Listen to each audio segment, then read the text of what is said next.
Je remercie les pays et institutions partenaires pour leur soutien renouvelé au Forum de Dakar.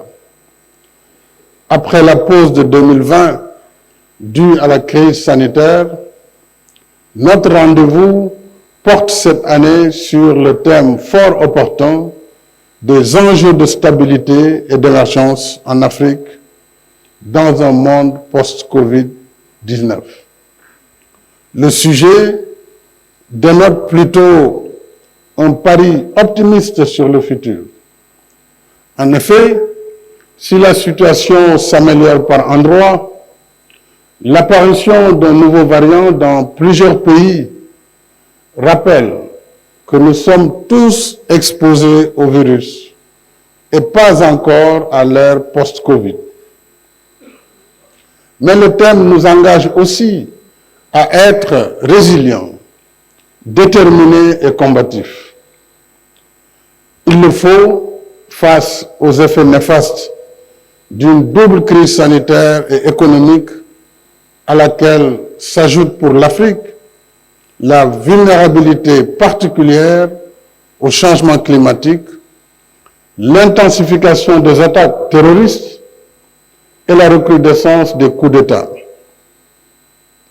L'urgence est là, dans ces pays déstabilisés, en partie occupés et menacés dans leur existence.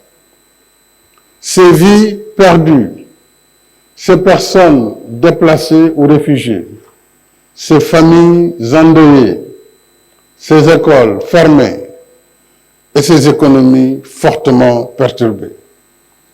Depuis 2014, le Forum de Dakar se tient pour diagnostiquer la situation en Afrique afin de contribuer à la recherche de solutions aux maux qui l'affectent. C'est le sens de la participation des dirigeants, chefs d'État, que je salue encore une fois, des hauts responsables, ministres, experts civils et militaires, aux responsables des organisations internationales, puisque, comme je le disais, la sauvegarde de la paix et de la sécurité du continent nous incombe au premier chef. Nous associons naturellement les pays et institutions partenaires dans un esprit de solidarité et de sécurité collective, parce que nous partageons des vulnérabilités communes. Je pense aux périls sécuritaires, environnementaux, sanitaires, aux crimes organisés, à la piraterie, à la cybercriminalité, à la migration, entre autres. Autant de défis transfrontaliers auxquels aucun pays ne peut faire face tout seul. Responsabilité nationale donc, solidarité internationale et sécurité collective. Cela veut dire que la paix et la sécurité en Afrique sont partie intégrante de la paix et de la sécurité du monde.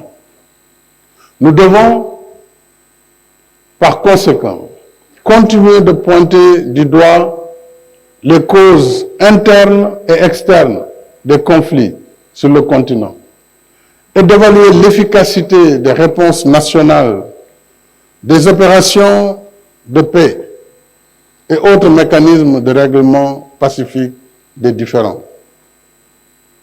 De ce point de vue, on relève que dans la plupart des pays africains, les restrictions budgétaires des années d'ajustement structurel ont eu un impact négatif sur l'équipement des forces de défense et de sécurité. Or, la sécurité n'a pas de prix, mais elle a un coût. Face à la montée du péril terroriste, il nous faut plus de flexibilité budgétaire pour permettre à nos pays de se donner les moyens d'assurer un minimum de défense nationale avec des armées bien entraînées et bien équipées. J'invite les pays et institutions partenaires à tenir compte de cet impératif vital. J'espère que dans le panel qui va suivre, nous pourrons développer cet aspect sur l'évaluation des opérations de paix et sur nos architectures de défense par rapport au conflit en Afrique. Nous devons également interroger la doctrine des opérations de paix en Afrique. Elles sont 7 aujourd'hui sur le continent, 7 opérations de maintien de la paix, 6 déployées par les Nations Unies et 1 par l'Union africaine en Somalie, la MISOM, qui compte à elle seule plus de 21 000 soldats. Les 7 opérations de maintien de la paix totalisent sur le continent plus de 75 000 soldats. Certes, des succès ont pu être enregistrés ça et là, mais les défis sécuritaires persistent. D'où la problématique récurrente des mandats et des règles d'engagement des opérations, y compris dans le cadre de l'architecture africaine de paix et de sécurité et sa force d'attente. Certainement, le président Faky va nous en dire un mot. Nous devons par conséquent, mesdames et messieurs, reposer la question doctrinale des opérations de paix au plan régional, à l'Union africaine et au Conseil de sécurité. Sur le front économique, la pandémie a porté un coup sévère à nos efforts de croissance économique et d'émergence. La chute drastique des recettes et la hausse imprévue de dépenses en riposte sanitaire et en résilience socio-économique ont aggravé les déficits budgétaires, alors que nos pays ne disposent pas d'instruments monétaires et financiers d'atténuation de l'impact de la crise, à l'instar des grandes banques centrales des pays développés.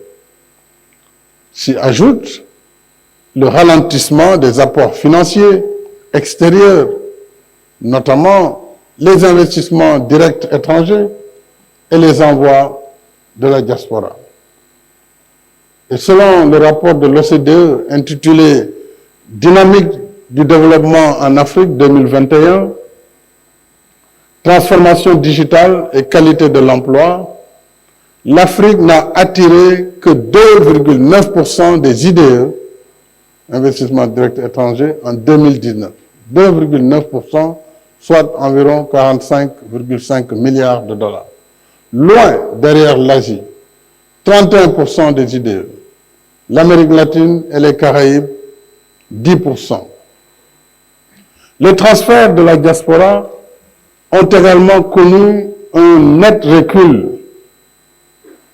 Je rappelle que ces transferts, estimés par la Banque mondiale à plus de 85 milliards de dollars en 2019, sont de loin supérieurs aux 29,6 milliards de l'appui public au développement pour l'Afrique.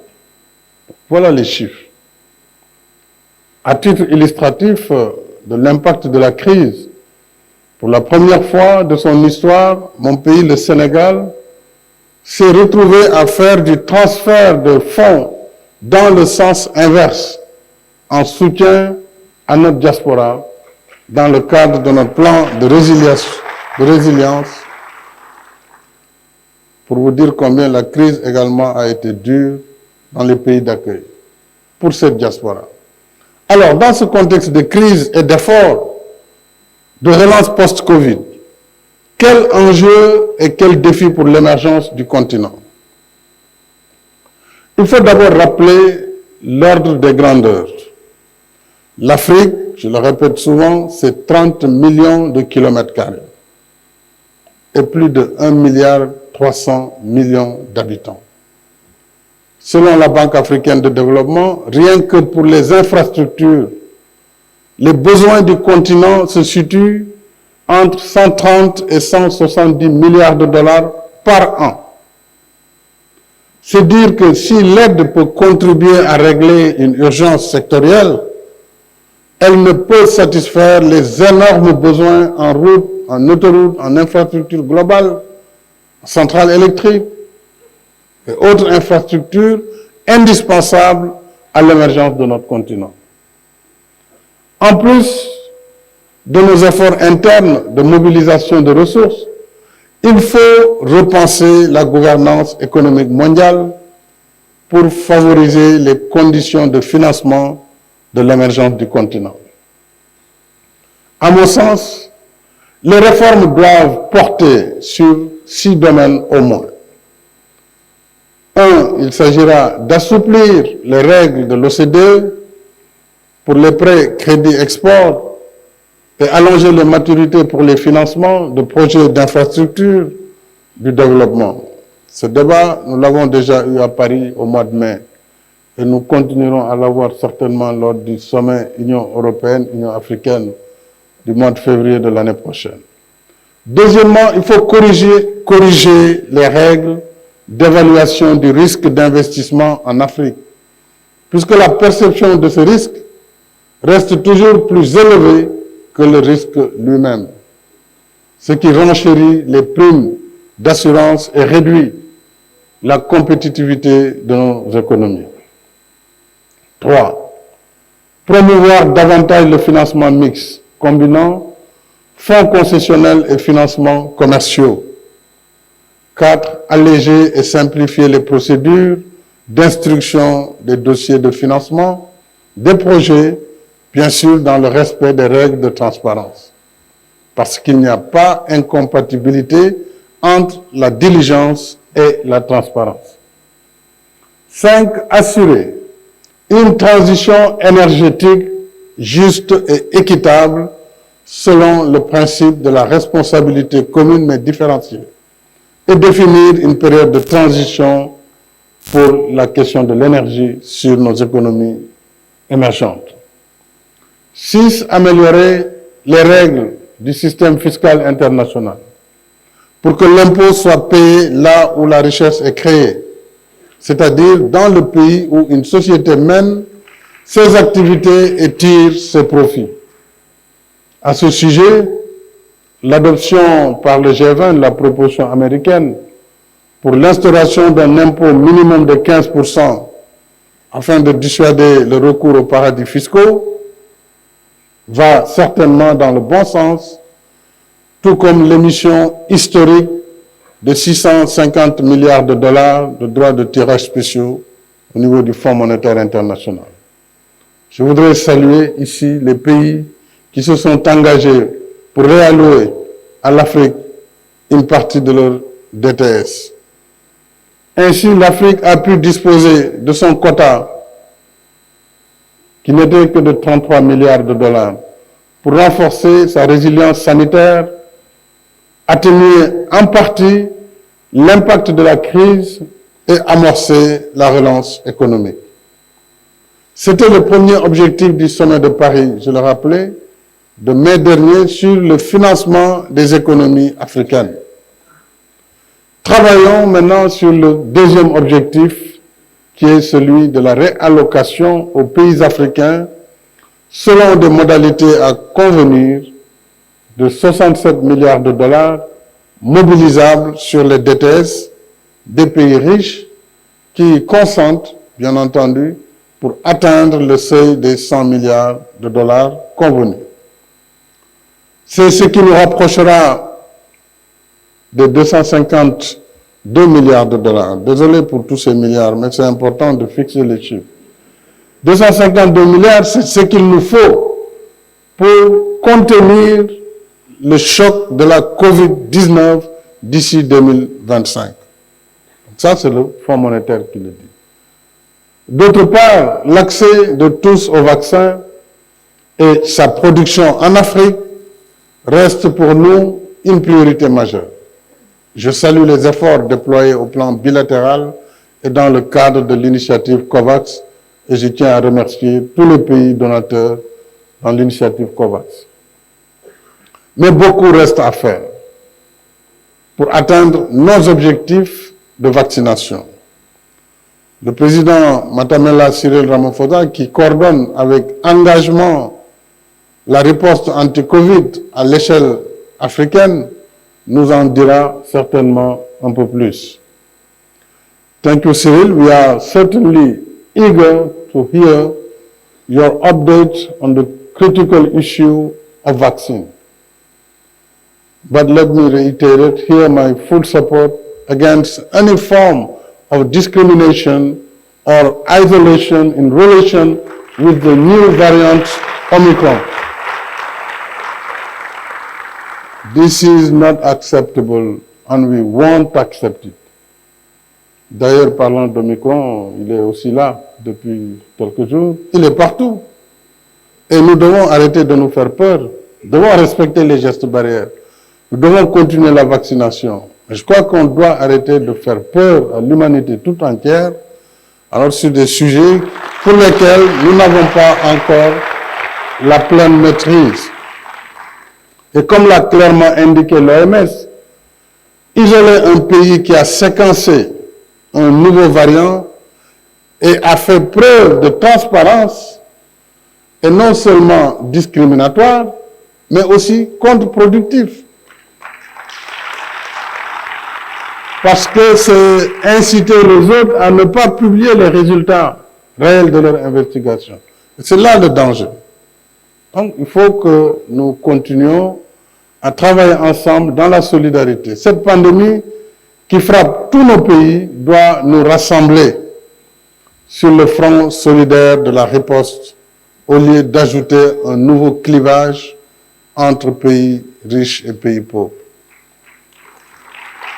Rassembler, réfléchir et proposer des solutions, c'est cela l'esprit du Forum de Dakar sur la paix et la sécurité en Afrique, dont je déclare maintenant ouverte la 7e édition. Et je vous remercie.